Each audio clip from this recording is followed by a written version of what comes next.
Apana ere ane namba muponere zisore gondo. Apana ere ane namba muponere zisore gondo. Pane masele bagabuda offside nezuro. Pane masele bagabuda offside nezuro. Eti no inau. Peshona kwete chindau. Zichiverengwa naye when you skimba no fumura no itama. Timu yangu ndipi mukuda si tadzoka zvakare zvekupisa na skimbo aiwa zvekupisa akachope timu yangu but tatapinda pana zvekupisa vanhasi mongo beyo chibva subscribe so that musare chi pane nzenge chitika zvipisa na skimbo anditi nyaya dzakadai dzinishura ndine mogo chena chatomogodzera izvo but nyaya kuti tiri muchechi stana akasatswa chiro izvi na Olinda stana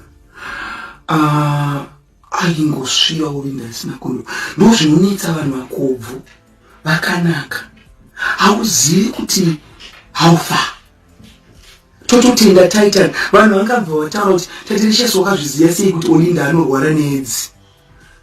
God is my witness in front of these thousands of people 2,900 you are my witness.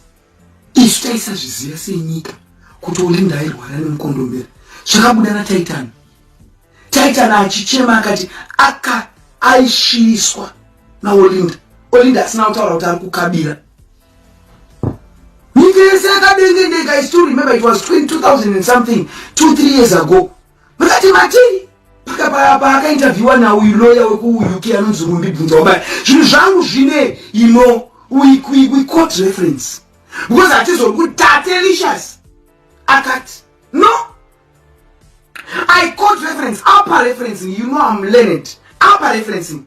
According to the interview which was done by Muzvezve, a lawyer in the UK in 2000 and something, I think 2018, 2017, Tytan reviewed the HIV. Ya Olinda. Chakatonzi Unogula. Olinda Unogula.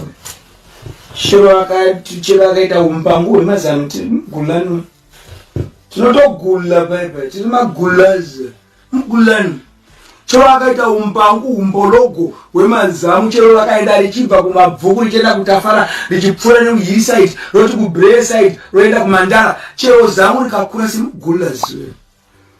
So you are not alone my people, you are not alone. Tiskurwara tega muZimbabwe matisku akabira tega mapira tsimukula zuyo. Olinda anogula